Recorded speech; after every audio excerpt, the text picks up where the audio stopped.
What's up, everybody? Welcome to another episode of Titletown Talk. I'm your host, Ian Ewing. We are going to preview the Packers' Week 11 matchup with the New York Giants, or should I say the New York Giants backups. We'll get into why that is here shortly. Let's talk over the rankings for the Giants first. Traditional stats, we'll start with that. They currently have the 24th ranked offense in points per game. They are averaging 21.7 points per game currently. They are giving up 27.3 points per game. So they're giving up a lot of points. They are not scoring a lot of points. Yardage-wise on offense, they're 11th in rushing yards and they're 17th in passing yards, overall 14th. And then it gets real brutal here with the next ones, their defense. Their defensive stats are brutal.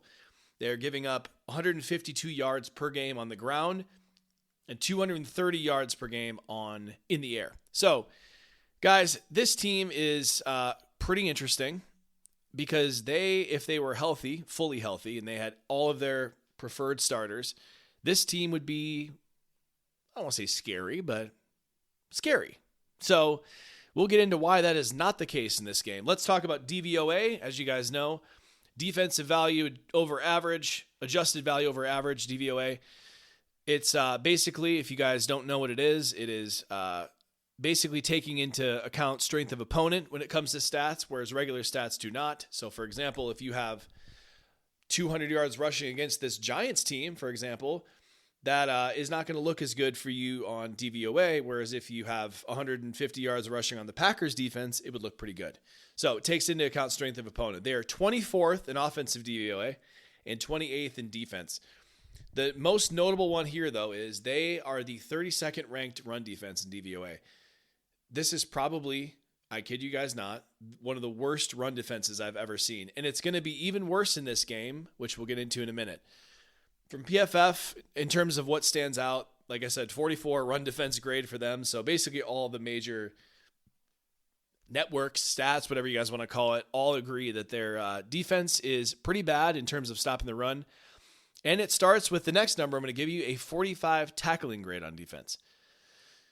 Oh, man, I'm telling you, this is a brutal run defense. The highest grade on the team is the pass rushing grade, and we will talk about that aplenty in this podcast. Their pass rush is nasty as hell. They have a 74.3 pass rushing grade, which is 13th in the NFL. It's not higher because of stuff and things. I'm not actually sure why it's not higher.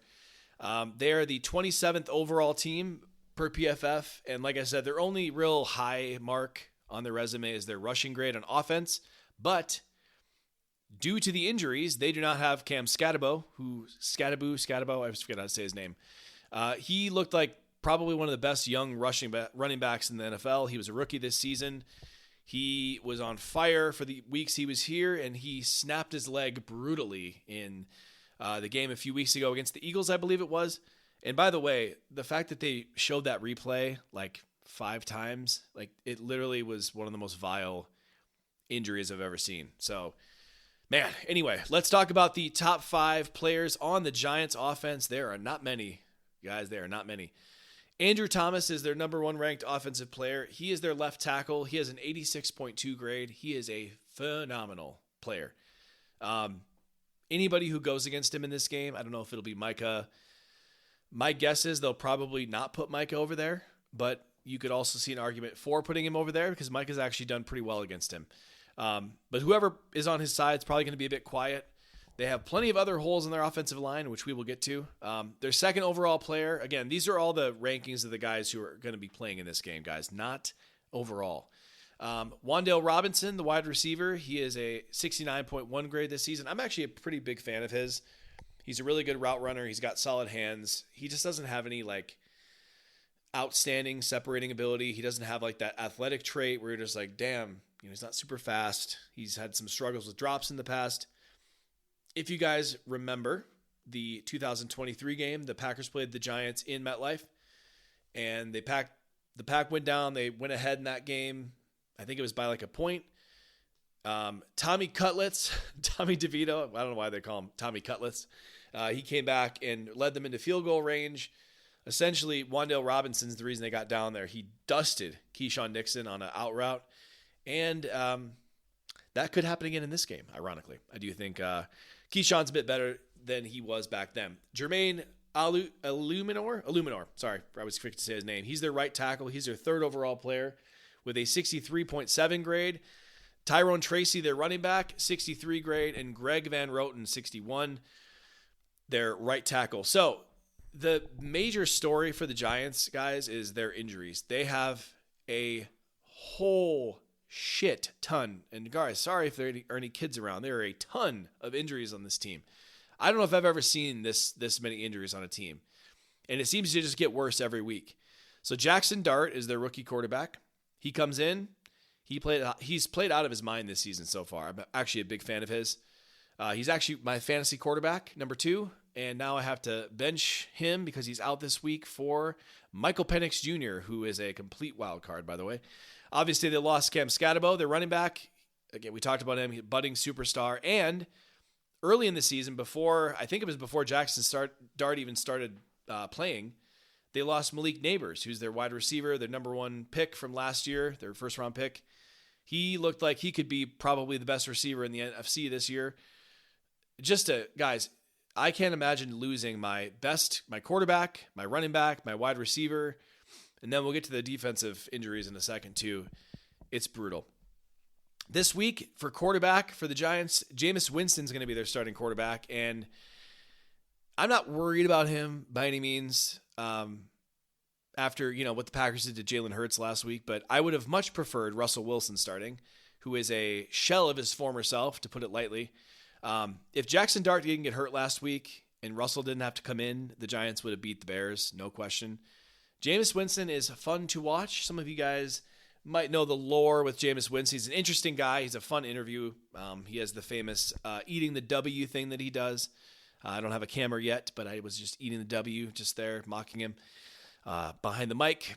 He's probably one of the more comparable guys to Brett Favre in the modern game. He has a pretty good arm, not crazy, not Brett level, of course, but he's not afraid to hit you deep. He's not afraid to take chances. The problem for him is you really can't beat this Packers team deep with regularity. We'll talk about this in a minute. Devontae Smith had his big touchdown last week, basically beat Evan Williams by a finger.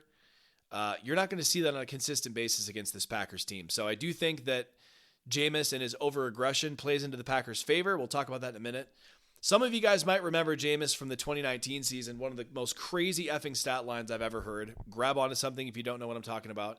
He threw for 5,100 yards, which up until 2018 would have been an NFL record, by the way. Dan Marino never threw for that many yards. Aaron Rodgers never threw for that many yards. Peyton Manning did, I guess. 5,100 yards. And this is before there were 17 games, by the way. He had 33 touchdowns that season, which is pretty good, right? People have won MVPs with 33 touchdowns. But he had 30 interceptions. 30 interceptions.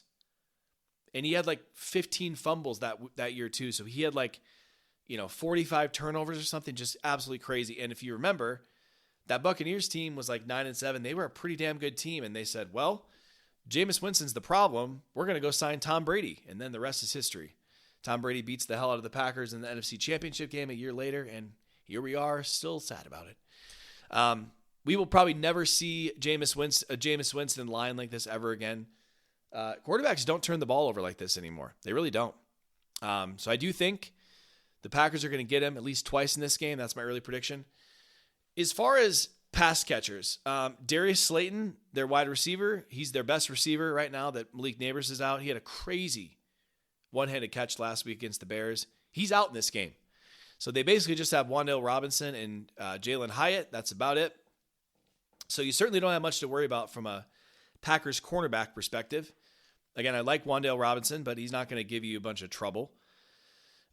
So I do think that's going to be a challenge for the Giants. With Jameis wanting to throw it deep, I don't know who's going to beat them deep, to be honest. Again, Jalen Hyatt, he's got some speed. I actually liked him coming out of the draft. I think it was 2020. Running back wise, I do think the Giants are going to try to run the ball in this game. I don't know how effective it will be, but they do have Devin Singletary, former Buffalo Bill, and Tyrone Tracy Jr., who actually had a pretty good season last year. Overall, they run block pretty well. Their running grade overall comes from when Scatterbo was here, not really since. We haven't seen Tracy or Singletary really do much since they took over. The biggest mismatch in this game overall, guys, is the Giants' offense against the Packers' defense. So, again, the Packers had what I would call Super Bowl-type performance last week against a significantly better offense. So, it's a big mismatch here. The Giants have... If the Giants scored them more than 10 points in this game, I'd be surprised. Now, you'll hear my prediction. I do think they get 14 in this game, but I would say, like, in game time, I would be surprised if they scored over 10. This is a really, really bad offense, considering all the injuries. Let's get into the keys on defense for the Packers. There aren't many, unfortunately, or I guess fortunately in this case. Key number 1, do not let Jameis Winston beat you deep. Don't allow the deep shots. Again, you guys know I'm not a fan of passive defense or what I would call the Joe Barry style of defense. And for the most part, Hafley's been pretty opposite of that. He's been a lot more aggressive, certainly last season. You can tell this season he hasn't fully trusted the cornerbacks. And actually last year, now that I think about it, he didn't really trust them last year either. But with how Carrington Valentine's played lately, I have to wonder if they start leaving him and Keyshawn on islands a bit more in man coverage. If there was ever a game to do it, it would be this one. But again, you don't want Jameis to beat you deep. So teams with bad wide receivers like this one, these deep shots are not going to be as successful as they'd be with a guy like Devontae Smith, for example. The fact that Jameis Winston likes to take those deep shots, I do think it's going to play into the Packers' favor. We were really frustrated with how Dak performed against the Packers, Joe Flacco when he was on the Bengals, even Bryce Young at times. They were kind of able to just drop back, dink and dunk against this defense, right? And we all talked about it. I talked about it in this podcast. It was really frustrating to watch. Ironically, that's the approach we want to take in this game because Jameis Winston's not patient enough to dink and dunk it down the field. He wants to take shots. Xavier McKinney, Evan Williams, mark my words, guys. They're going to leave this game with at least an interception. One of them is going to get a pick in this one. I bet money on it. So again, in this, for the Packers, force Jameis to be patient. He's not going to be able to resist throwing it deep. That's his brand. He just likes to go out and sling it. He had a couple really good games with the Browns last year. It would not shock me whatsoever if he just went, nuclear in this game. I don't think he will. I don't know who the hell he's throwing to, but it's definitely something to be aware of. Theo Johnson, their tight end, we didn't talk about him. He's actually a pretty good little seam threat. He had a couple really nice plays last week against the Bears. Anytime that the opposing team has a decent tight end, you got to worry about it a little bit. Dallas Goedert was one of their leading receivers last week. So, again, there's definitely people to be aware of on this team, but there's certainly nothing that we need to be game planning for. I think Jameis's arm and his willingness to go deep is probably the scariest thing on defense for the Packers. Key number 2, get pressure with 4. Again, some of these are just going to be the same every week. In fact, number 3 will be too. But Jameis, historically, he actually does well under pressure, especially against the blitz. He's a vet. He's been in the league now for, I think he was like 2016 or 2017. He's been in the league for a while. So I want to see the Packers front 4 just go to town on this offensive line. Outside of Andrew Thomas, as you kind of heard in the rankings, they have a pretty bad offensive line. And the rankings that are high, it's because of run blocking. Pass protection's been a huge problem for them. Jackson Dart, he's gotten 3 concussions this year. Yes, mostly because he likes to run the ball, and he's not super, he's not a physical presence on the field. We'll say that nicely. But he's gotten beaten up all year long, and Russell was just beat to hell, even against the Cowboys in week 3 or 2 or whatever it was. Micah should have another big game in this one. I don't know if they're going to double team him as much as the Panthers did. That's what I'm wondering in this game is how they're going to approach that. But ultimately, I want to see another person on that D-line get 4+ pressures. I thought Devontae Wyatt played well last week against the run, but he didn't really have any pressure looks against the Eagles' interior, which was disappointing. They didn't have any sacks last week, the Packers' defensive line. And they really just had one against the Panthers, and it was Xavier McKinney. So I want this to be a 15 pressure kind of game for this defense. Maybe like 3 sacks. That's what I'm feeling in this one. Jameis Winston's not a very mobile guy. He doesn't run the ball well. So again, Bryce Young does to some degree, and Jalen Hurts, we all know what he can do. So I do like the Packers' chances in this one to disrupt the quarterback and get some mojo back on defense. Sneaky, interesting thing to watch, Lucas Van Ness. He did practice today. I'm recording this on Friday. He's probably going to be on a snap count if he does play, but I do think he would be massive addition to this pass rush. I think that, when he was playing at a really high level when he got hurt. And I think he was playing better than Rashawn Gary. He didn't have the sack numbers, but with pressure looks in terms of winning his pass rush snaps, he was getting a lot of pressure. So I do think LVN being back is a big win for this team. Key number 3, time for turnovers. Well, turnovers have been in every single one of my keys to game, and they will be in this one again. They've had 4 in the last 4 games. So it does feel like for the Packers, luck is sort of shifting back in our favor a bit. Turnovers tend to come in bunches, right? We've talked about this in the podcast. You've probably heard it on other shows as well. It feels like the Packers are due for a big 2-3 turnover game.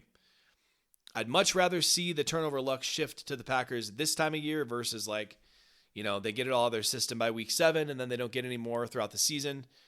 You heard it here first in this game, in this podcast. I bet the Packers get 2 in this game. Giants have no one to throw to. They really can't pass protect Jameis. He's a wild card at best. I do think that they're going to get a couple picks in this one. Again, I said it before, only 3 keys here. Packers far outmatch and overmatch this Giants defense or Giants offense. If the Giants go up and down the field on this Packers team, I will be stunned. If they lose this game, if the Packers lose this game, it's going to be because they can't score again. It is not going to be because the Giants beat them and overmatch them. So let's flip it over to the Giants defense and the keys on offense for the Packers. The top 5 on defense.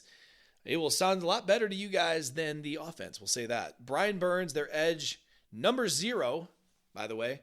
He's got a 78.3 grade this year. He's had a career season, in my opinion. There have been some games this season where he's just unblockable. I don't remember what game it was. I think it was the Chargers game. That's what it was. Remember, the Giants beat the Chargers, and the Chargers have beaten the Vikings. They've beaten a bunch of good teams this year. Not the Vikings, really, but they did beat the Chiefs. The Chargers are a really good team, and they're currently winning I think they're second in the AFC West right now. They played that game really, really well, the Giants did. Brian Burns took over that game. He has 33 pressures this season. He's credited with 10 sacks from PFF. They don't count half sacks at PFF, and I think that's good, by the way. But he's had a really good season. He's in his second year with the Giants. Really, really fun player. I like him a lot. Dexter Lawrence, their number 2 graded player, 74.1. This guy is the best defensive tackle in the NFL. I know I said that a few weeks ago with Hayward from the Steelers, but this guy is the best defensive tackle in the league. I think he was as good as Aaron Donald was when Donald retired, not his prime. He's been a massive thorn in the side of the Packers, too, over the years. He's got an 84 pass rushing grade this season. He's really good against the run, too. He's a scary player. And again, I don't know what the interior is going to look like. It looks like Aaron Banks is going to play. We're going to have Sean Ryan at center. Jordan Morgan, the second-year guy at right guard, which I think is scary as well. Dexter Lawrence could wreck shop in this game if they're not careful. Number 3 overall player, Cordell Flott, their cornerback. He has a 71.2 grade. He has a 74 coverage grade. He is the only corner worth a shit on this team, at least at this point. At least he's played well this season. The other corners have not, even though I like some of their other cornerbacks. They have not played well. Number 4 overall player is Abdul Carter, their edge. He is their rookie. They picked him 3rd overall in the draft this year. He is a freak show. One of my favorite players that have come out of the draft in the last 10 years. He's got 33 pressures this year already. He's insanely talented, guys. He has a pretty bad tackling grade. He's going to play a lot more snaps in this one because Kayvon Thibodeau is out in this one, their other edge. He's not been a great run defender this year.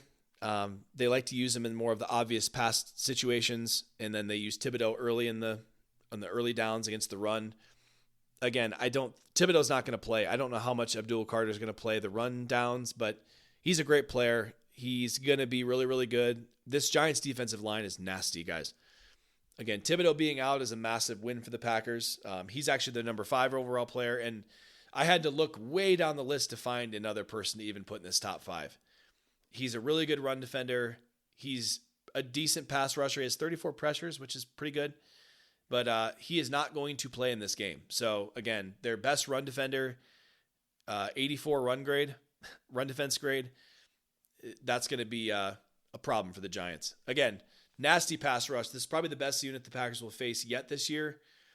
I don't know if they're better than the Steelers' defensive line. They're definitely better than the Eagles. This could be a problem. This is the only thing I'm worried about in this game for the Packers. If you get the ball out quick, if you can protect against this rush, this is a really bad defense. And again, we went over all the rankings earlier. This defense is really bad despite having a great pass rush. So, again, you just don't want them to take over the game. That's my biggest concern, right? Their linebackers are the biggest weakness on the team. Their preferred starters coming into the season, they're all hurt. And now their backups are hurt. So I'm not even going to give you guys the names. We'll just say nobody has a PFF grade over 50. It's bad. I don't even know who the hell's playing over there. I really don't. That's why the run defense is so bad, right? You need to have good linebackers to play run defense. You do. You can have a good defensive front, yes, but those linebackers fill the holes. They do all the pursuit on the outside stuff. It's really bad, guys. I watched the tape against the Eagles, the Saquon game. Saquon ran for almost 200 yards against them a few weeks ago. It was really bad. And last week, DeAndre Swift and Manungai, I forgot his first name, the running backs for the Bears, they tore this team up. So, again, these linebackers being hurt, playing poorly, like it's really hurting them. I think Luke Musgrave's going to have a big game in this one. I think you can get Luke Musgrave on these safeties. You can get him on the linebackers. If Tucker Kraft were healthy, man, he would go nuts on this team. I think they need to find ways to scheme Musgrave open. And if there's a game to do it, it's this one. I really do. Get Savion Williams on these linebackers. Make these linebackers chase. And I think this could be nasty. It could be really, really bad for the Giants. Secondary, they actually have a lot of guys I like. At cornerback, they have Flott, he's definitely been their best. They have Deonte Banks at their slot corner. He's a former first-round pick. He's been a huge bust so far in the league. I remember when he got picked, I was like, I don't think this is a smart pick for you guys. So, yeah, he's been bad. He's not lived up to it. And then they have Paulson Adebo. He was a free agent acquisition for them. I thought he was and you guys remember from my free agency preview, I really thought he made a lot of sense for the Packers, but until I saw the contract he got like almost $20 million a year, guys. The Packers were never giving him that coming off of a leg injury like that. So he's got a 52 grade this year, so he's been bad too. He hasn't even played since week 7. I don't think he's playing in this game either by the looks of it. In fact, I think he is out. He's either doubtful or out. I don't know who the hell the backup is. They rotate him a lot. None of them have a grade over 50. It's just bad, guys. Their defense is really bad on the back end. Once you get past that front four, it's bad. Safeties, they got Tyler Nubin, who I loved in last year's draft. He didn't quite have the athletic profile the Packers like. The Packers love their athletes. As much as I like him, though, he's been bad this year. 52 grade overall, 59 coverage grade. He's really bad against the run, though. 40s in tackling and run defense. Then they have their high-priced free agent acquisition. One of my favorite defensive players in the NFL, by the way. Javon Holland, the former Oregon Duck, former Miami Dolphin. He's had a decent year, but, it feels like he's just alone back there trying to make this defense look competent. Again, 58 grade overall, 50 coverage grade. So you can take advantage of the secondary, guys. If you just protect long enough, you can dice these guys up. And all the Giants' success on defense that they've had is all predicated on pressure. And that's the one place the Giants have the advantage. I will say that. But I don't think it's going to be enough. Let's get into the keys of the game for the Packers offense. Take advantage of this horrific run defense. Like I said earlier, guys, Manungai and DeAndre Swift had 175 yards, 6 yards a carry. The Eagles lit them on fire a few weeks ago. And they're out of their best run defender, Kayvon Thibodeau. He's out. So I do not know how they're going to stop the run in this game. I really don't. And if the Packers can't run the ball in this game, alarm bells need to go off. We need to be like, I don't know what you do if you trade a second-round pick for some lineman on another team. We're talking desperate levels. If they cannot run the ball against this team, I don't know what to say. I still think that they believe they're built to run the ball like they did last year. They just aren't. I think if they want to run the ball and be the team LaFleur wants, they need to play Kennard and Belton, who I thought were good in run blocking. Anyway, I yelled at the screen multiple times last week. I'm sure you guys did too, even against the Panthers, by the way, to throw the damn ball. In this game, though, you need to run it. How do you stop a good pass rush? You run at them. I think LaFleur will finally get his wish. He's finally going to be able to run the ball. I think that they're going to run the ball like crazy in this one, and I've heard a lot of other Packers content creators say this. He's going to run the ball really well in this game, and then it's going to trick him into thinking that that's the way to beat other teams when it probably isn't the case. Again, I don't have as much of an issue running the ball as I do just with how they're running the ball. I'm not some kind of scheme wizard. I don't know how all this stuff works, right? But running out of the shotgun makes no sense for this team. They're just not athletic enough. They're not good enough in technique. They're all that spinner stuff they ran last year, right? When Jordan was hurt, they did so much creative stuff in the run game. They did all these, a lot of zone blocking that, the Shanahan's tree is all about, but they did stuff like that we did in high school. There's just no creative stuff at all this year in the run game. It's so weird. Player to watch in this game from a running game perspective, Sean Rhyan. Sean Rhyan's going to be the center. Elgton Jenkins is out for the year, probably. They said he could maybe return late in the playoffs. So Sean Rhyan's going to be your center without question this week. He's a really good run blocker, at least he has been. And when Jenkins left last week, I thought he played well. By all accounts, guys, again, I'm not the offensive line guru, right? Elgton Jenkins has been really, really, really bad this year. And he's one of the reasons why this offensive line's been bad in general. Did I expect that to be the case? You guys know when they brought in Aaron Banks and I heard Elgton Jenkins was going to play center, they were going to finally get rid of Josh Myers, who's been terrible. Elgton Jenkins has been worse than Josh Myers was last year. That's how bad he's been. So again, I don't want to wish, it's just nothing to do, I'm not wishing bad health or anything like that, but of course, I hope you guys would know that. But I do think, Elgton Jenkins being hurt could be addition by subtraction in this game, the rest of the year, really. Now, obviously, where it hurts you is the depth. The depth is bad. So, if Sean Rhyan gets hurt, then we got, I don't know, maybe they move Zach Tom to center at that point. I don't know. I don't know if they trust Jacob Monk. I hope it doesn't even get to that point. I'm not even going to go there. Key number 2, don't turn the ball over. The Giants have turned the ball over 15 times themselves on offense, which is the most in the league, by the way. So they give you a couple every game on average. So just, if you're the Packers offense, just don't turn it over. Please don't turn it over. Even if the Giants get 40% of pressure on 40% of dropbacks, and I don't think that they will, by the way, that means that on the 40% that Jordan's getting pressured, he just needs to be smart. And then he's got 60% of the time extra where he can just eat, right, against a really bad defense. In terms of interceptions, they've only gotten 4 this season, so they're not exactly ball hawks back there. The guy who has 2 picks, Andrew Phillips, I don't know who the hell he is. I think he's a linebacker. So again, their secondary isn't even, so half of their picks are from a linebacker. So again, they're not exactly ball hawks. I just think that Jordan just needs to be smart here. If you don't throw them one, if he doesn't have one of those idiot picks that he has sometimes, I think they'll be fine. I really do. Key number 3, use more play action. I mentioned it in the post-game show, the Eagles post-game show. The Eagles use of play, or the Packers use of play action is completely dropped out.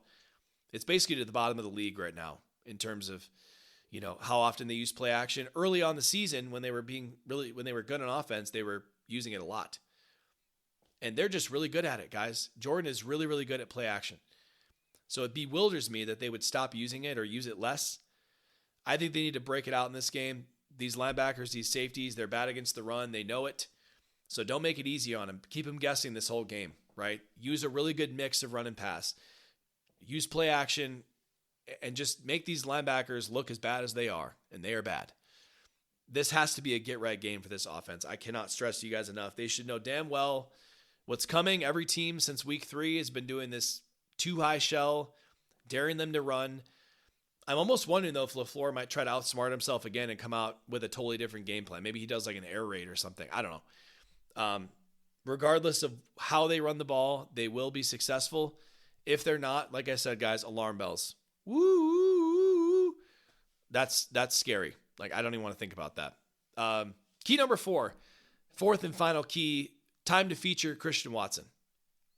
So I think Jaden Reed, he's still the best receiver on this team.